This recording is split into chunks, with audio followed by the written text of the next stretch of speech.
Good morning and welcome to the SEC Daily here at Southeastern 14. I'm your host, Chris Lee. If you're wondering, why does this look different today? Well, I'm alone at the moment. We'll have Andrew Hutchinson of Hogbeat joining me later, but until then, it's just 15 minutes of you and me as you watch this, as we will get into several different topics, one of which will be SEC Midseason Awards. I want to go over some of those, and then we will talk to Andrew Hutchinson of Best of Arkansas Sports to talk a little bit more about the situation at Arkansas. It's been a disappointing season so far. Sam Pittman has come under criticism. We'll get into all that with our good friend Andrew Hutchinson of Best of Arkansas Sports. But first, as always, a reminder, we are always looking for sponsors here. That is how we pay the bills. If you're interested in that, contact caroline.smith at southeastern14.com. Apologies for my voice.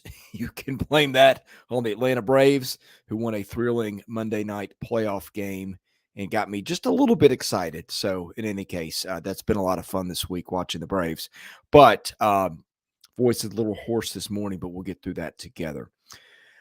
Okay, before we get to Andrew Hutchinson, which will come about 15 minutes into the show if this goes as according to plan, we're going to spend that time talking to you guys in the questions and comment a little bit. If you have questions that are pertinent to the show, I'll be happy to answer those. But SEC Midseason Awards, we are at roughly the halfway point of the Southeastern Conference football season. At that point, a lot of outlets do midseason awards. They're fun to do. Of course, we've got a lot of the season to go, and I would argue the most meaningful portion of the season. Midseason awards at this point, and the issue with those is you got a lot of stats that are racked up against Akron and Ball State and Furman and those kind of teams. So the sample size to pick with in terms of big games is pretty small. But I'm going to look at what the SEC Network put out this morning, and the voters here were Peter Burns, Dari Nokwa, Alyssa Lang, and Chris Doering. And I'll give you their selections, and I'll critique them a little bit and give you some names I think should be on the board for each of these awards, as well as who I would pick too. But we'll start with Coach of the Year. And Peter Burns picked Kirby Smart. Dari Nokwa picked Eli Drinkwitz. Alyssa Lang, Chris Doering both picked Nick Saban. I'll give you one name that I think I could justify being on the board, and some of you will probably love this pick, and some of you will probably hate it. But I think Lane Kiffin deserves at least a mention in the conversation, and I'll tell you why. They've got wins over Tulane, over Georgia Tech, and over LSU. LSU is definitely going to a bowl, and I think you could see Georgia Tech go to a bowl potentially. Tech just came off a big win over Miami, and I think Tulane is headed to a bowl too. We get to this point in the season, not a lot of teams have a lot of meaningful wins, and I'm not trying to pick on Kentucky here, but I'll just use them as an example. Wins so far: Ball State, Eastern Kentucky, Akron, at Vandy, Florida. Only one team in there, and that's winning over Florida. And actually, that was in Lexington. My apologies. Worth much bragging about. Lane Kiffin's got a few that are kind of nice wins. Lane Kiffin rebuilt his roster based on the portal. They're putting up some video game numbers offensively. They put up some fantastic numbers against LSU a couple of weeks ago. We talked about that one already. I just think Lane Kiffin, Dr. Dan says I'm picking on Kentucky. I guess I am. It's not intentional. You got to use somebody as an example. And I think Kentucky's had a nice season. You can only play what's in front of you, and that's kind of how they schedule every year. But point being, I think Lane Kiffin deserves to be at least mentioned in that conversation. I know they lost the Alabama game. I know they scored 10 points, and I know that unleashed a barrage of Lane Kiffin jokes. But I'm just going to say, to be fair, I think Lane Kiffin at least belongs in that conversation. Outside of that, coaches that belong in that conversation, maybe Josh Heupel, probably Mark Stoops, who I think does a good job year in and year out. But again, they haven't really done a lot in terms of beating teams. To me, I think the conversation and this is tough. I think Eli Drinkwitz deserves a voice in the conversation.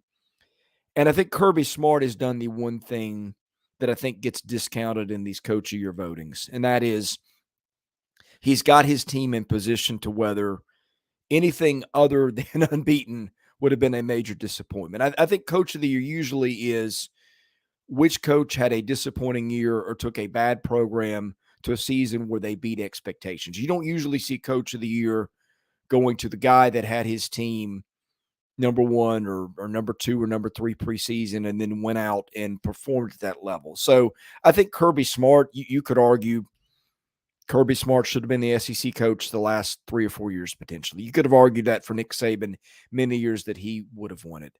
I think my pick here would be Nick Saban. And I think this would be the reason why.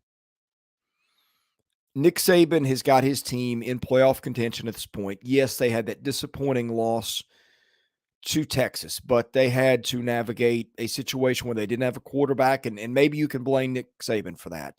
But the problem is when you're a program like Alabama and everybody wants to come play at Alabama, you have some years where a bunch of quarterbacks look at that and say, hey, I want to go somewhere where I know I can play, and that's probably not going to happen at Alabama. You play 100 seasons, I don't care. This will happen to Kirby Smart down the line eventually or whoever.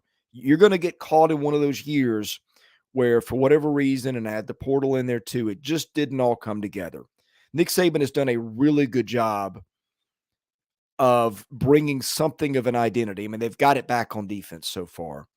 And I think offensively, you've seen them make it work in different ways. 2 weeks ago against Mississippi State, it was running the ball. Last week, it was throwing the ball a little bit more in a win at A&M. So I don't think this is clear cut, but my vote would probably go to Nick Saban. Okay, Offensive Player of the Year, all 4 of those SEC Network personalities picked Jaden Daniels at LSU. Let me give you some other names I think deserve to be in the conversation. Ray Davis at Kentucky, who has had a phenomenal year so far rushing the football. I think he's hands down the SEC's most productive running back. And by the way, it's not just rushing yards. He catches passes. He can block. He can do things like that. He just carried Kentucky to win over Florida. So I think he belongs in that conversation. Spencer Rattler at Florida, not going to win the award. At South Carolina, not going to win the award. Carolina's not going to have the numbers in the year, but Rattler has hung in there through a tough situation, losing his best receiver, an offensive line that cannot block, and has put up great numbers and just carried that team for games or halves at a time. I think he deserves mention. Brady Cook in Missouri, we have talked about the season he has had. Brady Cook had been just about flawless until the second half of that LSU game. I think he deserves mention, as does Luther Burden, his top target. Luther Burden had a tremendous year, arguably the hardest receiver in the league to defend, although you got a couple of guys at LSU that are in that conversation. Malik Neighbors would certainly be in there. Taylor, those guys are nightmares to cover. Luther Burden's got a little less help on the other side. I know they got Theo Weiss and some other guys who are respectable, but I think that's a name. And, of course, Brock Bowers. If you are drafting an NFL for an NFL team off all the players in the SEC right now, I think you could argue Brock Bowers is the guy that would be your first pick. I mean, he's potentially going to be Hall of Fame tight end one day. Maybe by the time he's done, he's got an argument at Georgia is the best tight end ever to play college football. So I think you've got a great list of players to choose from. I would go Daniels just because LSU's defense has kind of obscured that offensive success. He has had a tremendous year so far. Not just the passing yards, but also the rushing. You saw what he did against Missouri. I think quarterbacking is not just putting up numbers, but it is carrying your team in times where it needs to be carried. Jaden Daniels put LSU on his back and did that in the game against Missouri in Columbia this past weekend. Defensive Player of the Year. You got Peter Burns and Dorian Okwa each picked Max Hairston at Kentucky. I think he fairly deserves to be on the board. 2 pick sixes against Vanderbilt. Had one against Georgia that he ran back, I think, close to the goal line, but didn't get there.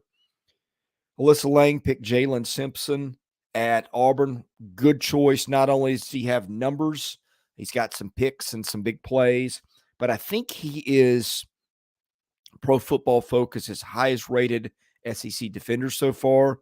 So I think that means something. And Jet Johnson, that's who Chris Doering picked him. Very productive Mississippi State linebacker who's put up some numbers, one of the league leaders in sacks so far. And I think he said Boogie Watson too. So that's, I guess that was his co-pick. I don't know if that was his 1A or whatever. I'm just looking at the graphic and the way it was worded. Let me give you some other names. I think Dallas Turner at Alabama, who I believe, let me check my facts, is leading the SEC in sacks with 6.5. You got Edgerrin Cooper at Texas A&M right behind him, 6 sacks. You've got Chris Abrams-Drain at Missouri, 11 passes defended. Gets that assignment, I think, a lot of times on that number one receiver. Could be wrong about that, but I think that's the way he's lined up.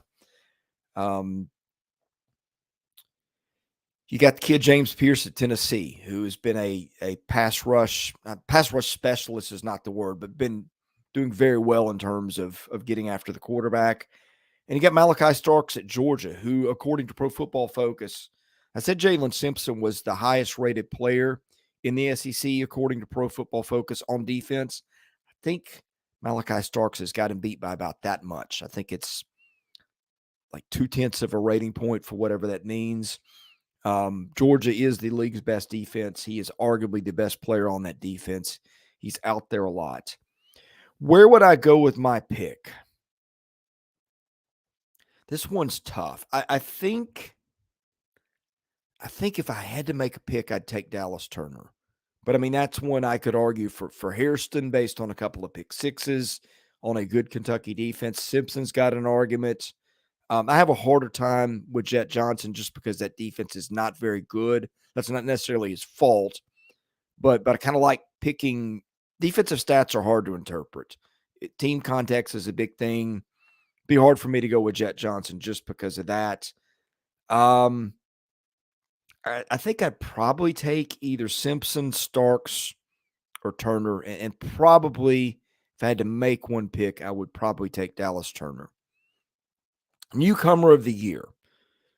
Peter Burns and Alyssa Lang both picked Trey Harris at Ole Miss, who has had a fine season. When Trey Harris has been in that lineup, he has been tremendous for Ole Miss, been a real difference maker in what is one of the best offenses in the country.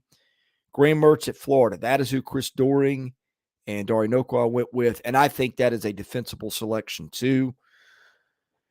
Graham Mertz, I think we all kind of judged him early based on that loss to Utah, which was certainly not all on his back by any stretch of the imagination. There was all kinds of dysfunction in that game for Florida.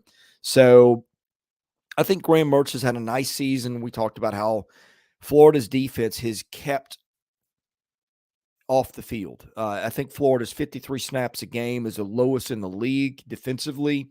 One reason for that is Graham Mertz is completing passes at a high percentage. They are keeping the chains moving. He is not making a lot of mistakes. I'm going to give you a name, though, that's not on anybody's list, and I think this would be my pick. And we talked about him going to the season.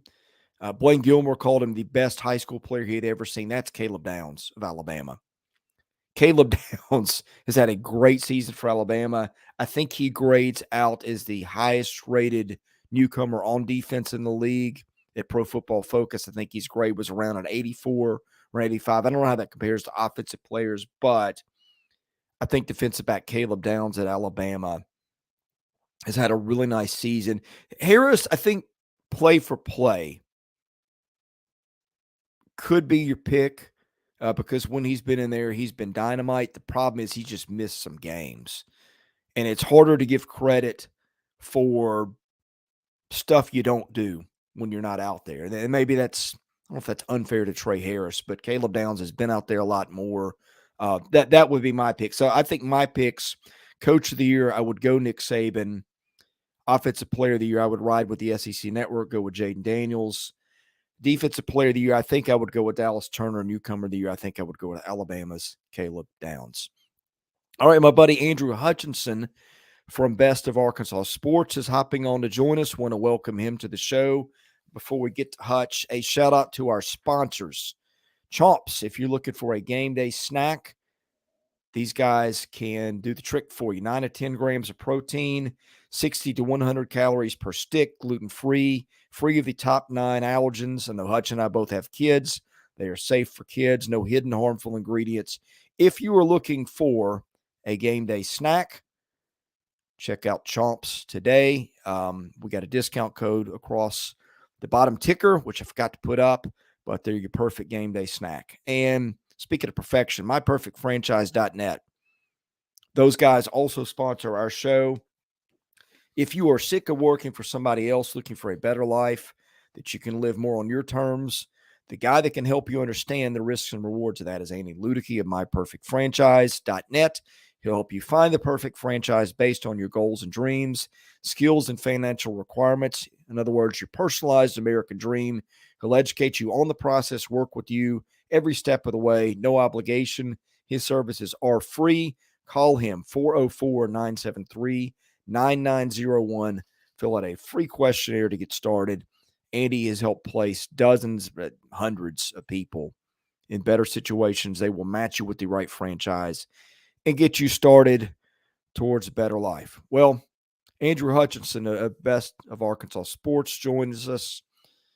Arkansas fans and Sam Pittman all looking for a better life, I'd say, going into this weekend. Hutch, welcome to the show. Thanks for joining us today.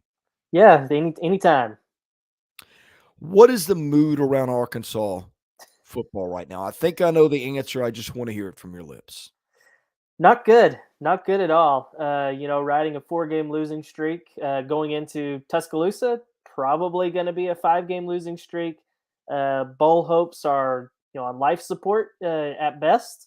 So it's not good, especially when you've got, had a team that had, not, national championship, SEC title, expectations, but you thought that this was a team that at the very least would, make a bowl game, win 7-8 games, something like that with KJ Jefferson, Rocket Sanders coming back, all that. And it has not gone the way that Arkansas had hoped it would. Now, to be fair, 3 of the 4 losses have been by 1 possession. But again, Arkansas fans are sick and tired of being told about how close they are. Yeah. And I understand that. So I think that kind of sums up the feelings of the fans right now. It's just frustration right now, to be quite honest with you, the way things have started out this year. Hutch, what is the situation with Rocket Sanders heading into Alabama? I mean, he's healthy. He's healthier than he has been. I mean, he did miss 3 games. He got hurt in the opener, missed 3 games, has played the last 2. Hasn't really done much, but again, I don't know how much of that's on him or if it's on the offensive line, because this offensive line this year has been nothing short of atrocious. I know Sam Pittman wants to, kind of spread the blame around. The tight ends have something to do with that. The running backs have something to do with that. The play calling has something to do with that, certainly. But I think a lot of it is this offensive line just has not produced like you would expect a Sam Pittman offensive line to produce. And I think that's really been why Arkansas's run game has been as bad as it's been. I mean, they haven't even ran for 50 yards in either of the last 2 games, and that's just not anything you could have ever imagined. I mean, against Texas A&M, fine, that's respectable. That's a really good defense. We saw what they did against Alabama in run defense. But against Ole Miss, you'd like to think you'd run for more than what you did over the past weekends. How'd you say Rocket Sanders is healthy, but is he healthy or is he healthy? Meaning players want to play. Coaches want to get their guys out there. Maybe they know it's a nagging injury. It's not going to get better. I mean, to me, usually the best explanation for a big drop-off in performance is health. And I just wonder where he is compared to, say, this time a year ago. Yeah, I mean, that's a fair question. I know if you had asked me this 2 weeks ago leading up to the A&M game or even right after the A&M game, I would have said, yeah, he's definitely not 100%. I do think he's getting closer and closer as the time goes on. But he's to say he's where he was last year. Plus, you got to think, mentally too. I mean, you're probably thinking about the injury a little bit. You're also thinking, okay, is this offensive line going to give me anywhere to run? Am I doing the right thing in this new offense compared to what I was doing the last 2 years? So I think a lot of it, the health wise, the mental side of it, I think it all kind of goes into him only having, I think, like 91 yards through Mm. this point of the season. The offensive line thing, explain that to me, because they've got some returning guys who've been really good players in this league. Sam Pittman, correct me if I'm wrong, was an offensive line coach before he came to Arkansas. How did this thing get so bad? That's a great question. I don't know because I mean, what's crazy is I mean they do have two returning starters from last year, two guys that had some accolades coming into the year. I mean, Brady Latham was a preseason All SEC guy, has played really well. He actually stayed in his same spot. He's been the left guard for the last, it feels like, for the past decade, and he's committing false starts, things like that. I mean, you got to think at this point it's in his head, and you got Bo Limmer. He slid over from right guard to center, and he's struggled a little bit with that transition. There's been some really good moments where he's played really well. Think back to the LSU game. He had a really, I thought a really good, solid game against LSU. But they shuffled it up this past week. They moved him back to guard. They moved Patrick Kudus to right tackle to center. I mean, they shuffled everybody around, and they stuck with it for not even a full half before they changed it back up. The two tackles this year, Kudus has been at right tackle. He's a true sophomore who did not play much offense at all last year, mostly special teams. Then you've got at left tackle, you've had kind of a rotating situation there because Devin Manuel's the guy they thought was going to be the starter, but he's been hurt with various injuries. So they've been going with a redshirt freshman, Andrew Chambly, who, again, no experience really prior to this year. So I think it's a little bit of inexperience on the outside, and this things not really meshing well on the inside. They did bring it. Josh Braun's the other guy I mentioned, transfer from Florida. He's probably been their best and most consistent guy, especially if you go off of Pro Football Focus. But it has not looked. I thought that this would be a point of maybe a weak spot for the offense, but I didn't think it would be as weak as it has been through the first 6 weeks. Andrew Hutchinson of Best of Arkansas Sports is our guest. Scott Swindle, who's one of our regulars here, put up a comment that touches on something I want to get at. Because what we heard before the season was, thank God, no more Kendall Briles. And Dan Enos, of course, been at Arkansas, had some success. Look, when it all goes bad, sometimes it's hard to know where to put the blame. But how do you evaluate the switch in offensive coordinator and how much of that has been a factor in the difference in production of this year and last year? I think it's been a big factor. I mean, it's a completely different system than what they had with Kendall Briles, and I think Kendall Briles, and I've said this, a little bit more heat than he should have. The thing with Kendall is he was a very good offensive coordinator, but he would just have 2 to 3 plays a game where he just seemingly went brain dead and just made just the silliest call in the world. And you're like, what is he doing? But if you take those away, he was very good. When KJ Jefferson was healthy last year, Arkansas had an elite offense. Take out the 2 games where he missed and the Liberty game where he played, where he was clearly, playing through an injury, and they would have had the all-time best scoring offense and best total offense in school history last year. Would have been a very good red zone team, if you look at the red zone possessions where KJ was your quarterback. And I think that gets lost in the shuffle because KJ was hurt.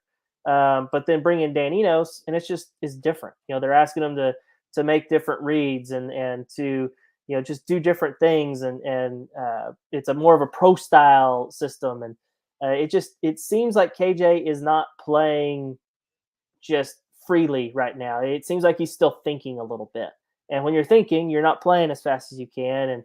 And with a guy like KJ, he just needs to be going on instincts, and we just haven't seen that through these 6 games. Well, that offensive line's giving a lot to think about. Oh yeah, exactly. When the offensive line is getting you hit every game, it's also hard.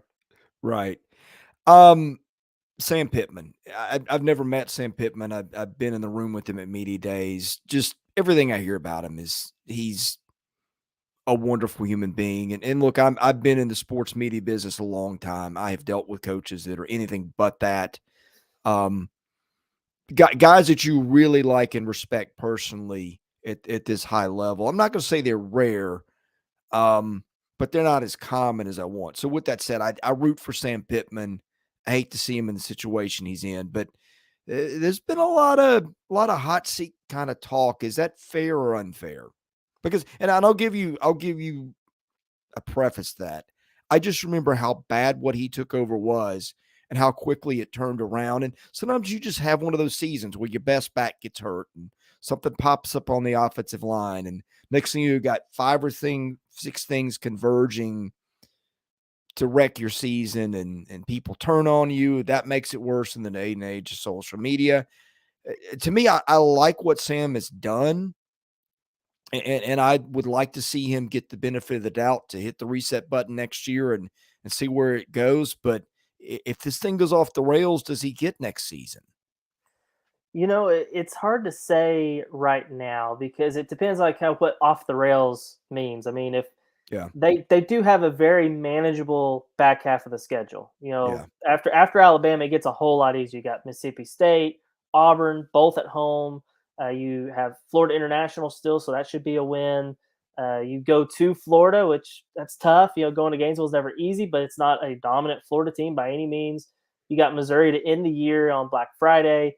So I mean that is a manageable slate, and if they can just manage to win maybe a couple SEC games and stuff like that, then I think that Sam Pittman will get another year. Now he's probably going to have to make changes, on his staff. Now, does that mean changing an offensive line coach, changing offensive coordinator?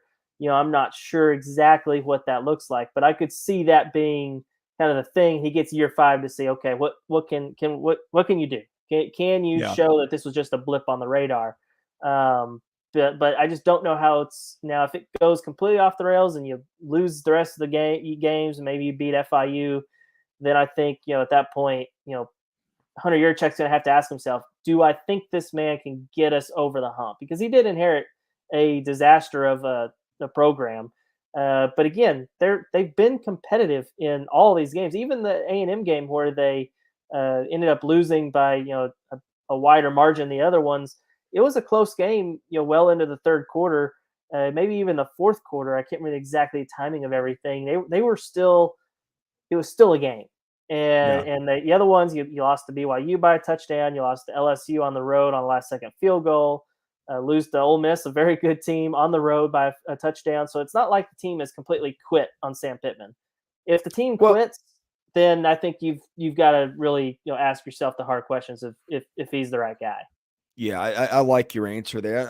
Let's play a little game here, okay? I'll put you on the spot, put me on the spot too, for that matter. Rest of the season, let's play. Let's guess the line if they were setting them today. Let's forget Alabama. They're not getting Alabama this weekend, I don't think. Next week, Mississippi State in Fayetteville. We'll play guess the line. I'll get yours first, then I'll give you mine, and we can alternate. Oh, yeah, that's tough. Again, I'm not a Vegas expert by any means. I think Arkansas will be favored. Yeah. Maybe a field goal favorite, maybe something like that. I could see that being. I'm thinking more like 6 or 7. I think on a neutral field, Arkansas would be a slight favorite. Put that in Fayetteville. I think add a couple more to that. So we both think they're favored, though, right? Yes. So that's one they can get. Let's go. You got bye week at Florida. Neutral field, I think Florida's probably a slight favorite there in the Swamp, where Billy Napier's performed well. Now, look, in Fayetteville, Florida's been a disaster on the road, but that's not where the game is played. My guess is that is probably a Florida by 8-ish type game. Yeah, I could see that. I definitely think Florida's the favorite. Yeah. Yeah, I do too. And I think they're a favorite probably on a neutral field at this point, but not by a lot. And then give you 3 more points for Gainesville, and that's that. Okay, the next one, Auburn. That's in Fayetteville. That's interesting. Hmm.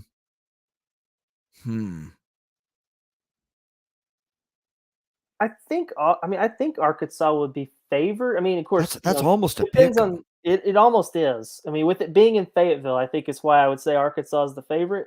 But Yeah. again, it could change based on what happens these next few weeks. I mean, KJ Jefferson gets hurt, something like that, then, or if they lose to Mississippi State, then yeah, I think Yeah.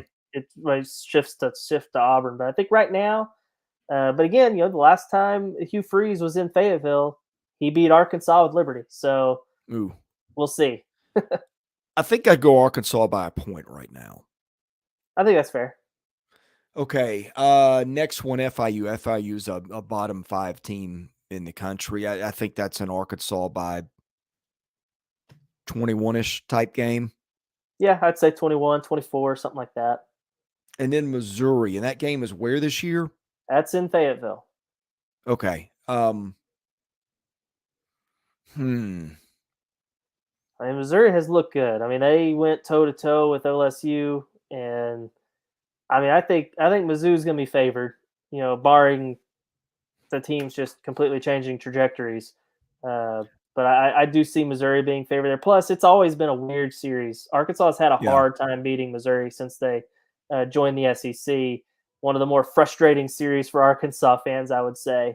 But I would say, I mean, Brady Cook, I mean, he's pretty good. And he does not turn the ball over. I know he had a couple interceptions against LSU, but he does not turn the ball over, and that's usually what Arkansas's defense thrives on is turnovers. So, just thinking of it right now, I would say Mizzou favored, by a possession, something like Yeah. that. I'm thinking 1-3. Again, on neutral field, I'm probably going Missouri. The computers don't really buy Missouri yet. I buy more than the computers do. But yeah, I think that is probably being that it's in Fayetteville, probably a 1-3 point Missouri lean there. So, I mean, look, bottom line is this. We've said they're favored against Mississippi State. We said they're heavily favored against FIU, probably a slight favorite against Auburn, probably a slight underdog to Missouri, but it's in Fayetteville. So, I mean, that's a bowl game still attainable here. It's I don't know attainable. that I'd pick it because that's giving them, that's saying all the close ones, and that's giving Florida a win, which may or may not be fair, but I think that's where we'd lean. That's saying you got to win 4 games. Well, one's not a toss up, and I don't think Mississippi State. I think that's a solid Arkansas lean. So that's giving them one decisive win, one solid win, and giving them the benefit of the doubt in 2 games that are probably a field goal either way. Yeah, everything has to go Arkansas's way. They really have no wiggle room now because of that BYU loss. I think is the one that Sam Pittman mentioned earlier in the week is the one that kind of hangs over your head. Like, man, if we just turn that into a win, be sitting at 3-3 now. You played tough against LSU and A&M and Ole Miss, then you'd feel a little bit better. Plus, there'd be a clearer path to a bowl game, and now it's a lot more challenging. Yeah. Let me just throw a couple of comments up, and I will let you reflect on these. Let's see. All right. 8-win talent, but only manages 4 to 6 wins. That's Arkansas for you. That seems a little harsh. Again, Yeah. and I go back to what he took over, Hutch. Yeah. Chad Morris had made that program Vanderbilt bad. And also, yeah. it's 8-win talent, but it's still in the SEC. You're not Who playing. also assembled the 8-win Yeah, talent. exactly. And so, that's what makes it hard. Like the fans that think Arkansas should win 8 games at least every year, that's just tough in this league. I mean, as long as Alabama and LSU and A&M, all these teams, I mean, even Ole Miss now with Lane Kiffin, and it is just so hard to win that many games every year. Now, should you be going 4-8? No, but I think you should expect a bowl game and then try to be competitive in some other ones. And if you win the close games, then you have a year like 2021 where you go 9-4. I think that's the way I see it, at least. Well, and this is what fans of teams don't understand, right? Everybody's used to that old SEC where if your team was pretty good, you're going to get 8-9 wins, maybe 10. You're going to have in the right year, you're going to get Vandy, you're going to get Kentucky back when it was a weakling. Not long ago, Tennessee was down. Florida's been down at times, and like if you had a respectable team and your schedule lined up, you could coast to 9 wins. This isn't that league anymore.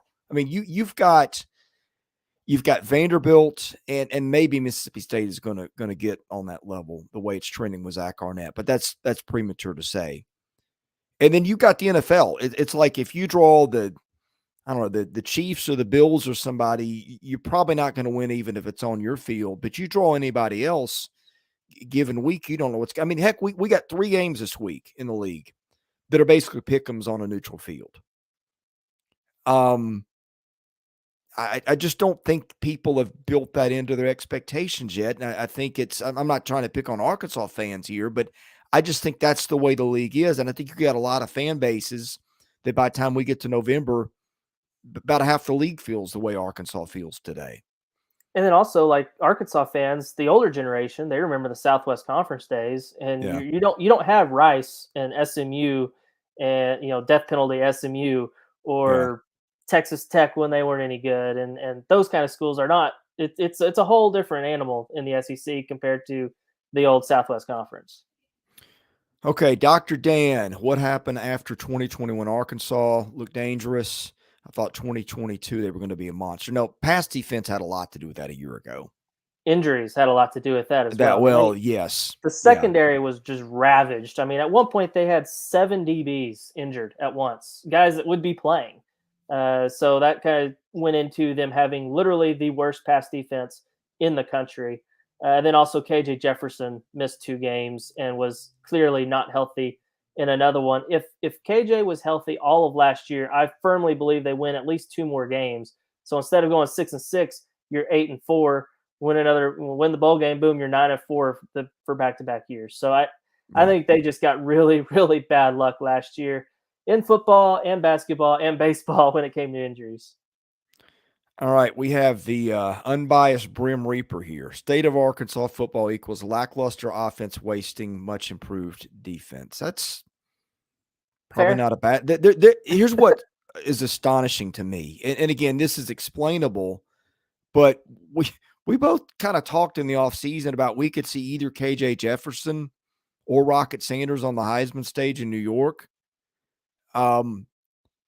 What kind of bizarre world are we living in that Arkansas is 5.1 yards a play, which is the lowest in the league? And some of that is schedule. Let's be fair. They have played a brutal schedule, but I just never thought we'd be sitting here in mid-October saying this. Yeah, it's been a very big surprise. I don't think anybody. I don't know if we just underestimated the change from Briles to Enos, so we just thought it was going to work out well. I mean, I know Arkansas fans remember when Enos came in 2015, inherited a veteran quarterback with a really good running back, and that was a really good offense with a few road bumps at the start of the year. But by this point of that season, they were rolling, and they are the furthest thing from rolling offensively. The closest we've seen it is the second half of that LSU game when they were rolling. That's really the only time we've seen that offense really, really get going. I want to ask you a 2-part question. Okay, how much – because here's what happens. Fans look and say, hey, we're winning over here in basketball and baseball. Why aren't we winning at that level in football? You got Dave Van Horn, who's had it rolling. I mean, the only bad thing you can say about Dave Van Horn is he's not won at all in Omaha, and that's it. I mean, they have been as consistent as anybody, probably not named Vanderbilt, and you could argue that Vanderbilt's just had a higher upside over the last 15, 20 years. Basketball must have got it going. What is it? 2 or 3 straight Sweet 16s. Their preseason top 10. That kind of thing. So you have how much of the backdrop of expectations with teams achieving in other places is contributing to this, and how much of that is fair? I mean, it's definitely contributing. I mean, you mentioned those two, but even the smaller sports. I mean, softball has been really, really good. Soccer team, really, really good. The volleyball team now had been a bottom of the SEC caliber team, and now they're top 15 in the country. So you see these programs have success. You're like, okay, well, why not in football? And one, it's a lot harder in football. SEC football is not for the faint of heart, but neither is SEC baseball. But the thing is Yeah. you've got a literal legend coach in Dave Van Horn. If you could find a Dave Van Horn of football, that would be a lot easier to be competitive. I mean, you had that for flash in the pan with Bobby Petrino.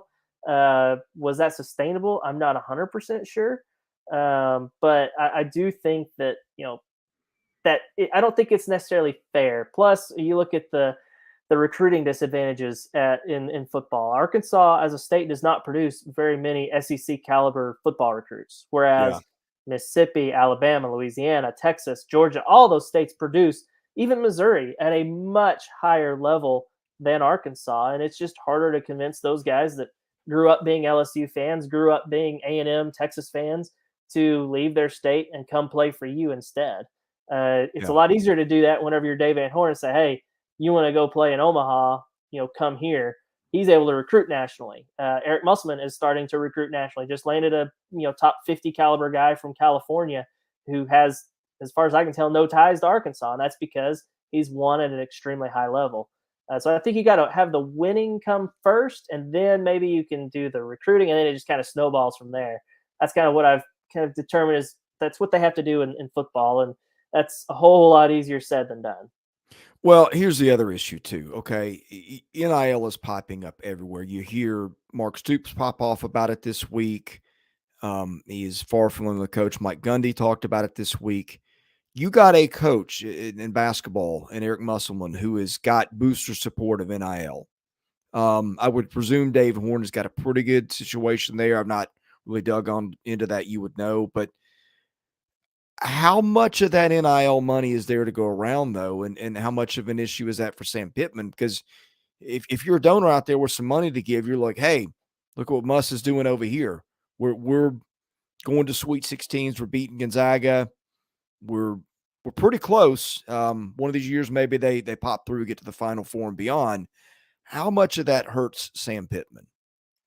Yeah, I think NIL is a big part of it, and people were like, well, look at all these Fortune 500 companies right nearby campus, which is Yeah. true. You wouldn't think of that, but I mean, Walmart's just down the road, Tyson Chicken is just down the road, JB Hunt, the Hunt family has been huge for basketball, but I think they're basketball people, to be Yeah. quite honest.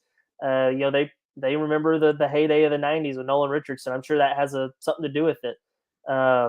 We just haven't really seen it. And Walmart, the Waltons, to be quite honest, I don't know if they have much interest in Arkansas football. They're busy building museums and all these kind of cool things for the community, but they're not necessarily investing in, hey, let's go buy us a bunch of 5-star players to compete in the SEC in football.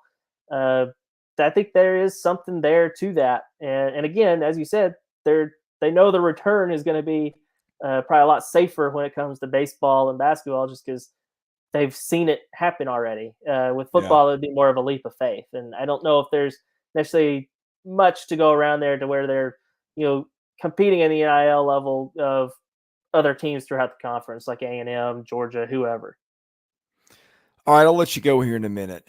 Any other topics on Arkansas football that we didn't get into that are worth discussing?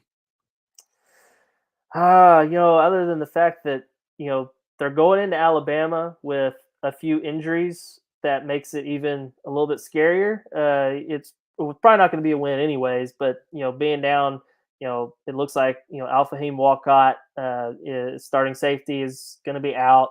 Looks like Jalen Braxton, a true freshman corner, has not been practicing. He may be out. Ku Paul, one of your better linebackers, may be out. That defense has performed admirably this year and been really, really good. But with a bunch of backups in there against Milrose, seems to be finding his groove. That gives me a cause for concern. But if people have interest in that kind of thing, gambling purposes, whatever, looks like Arkansas is going to be without some key pieces on defense. It does look like they're going to get Dwight McGlothern, Nudie McGlothern back, as your preseason All-SEC corner, but he can only help so much when you're losing 3 or 4 other guys. And on the other hand, it's almost basketball season. Exactly. We're, I think, 9 days away from the first exhibition game, so I'm looking forward to it.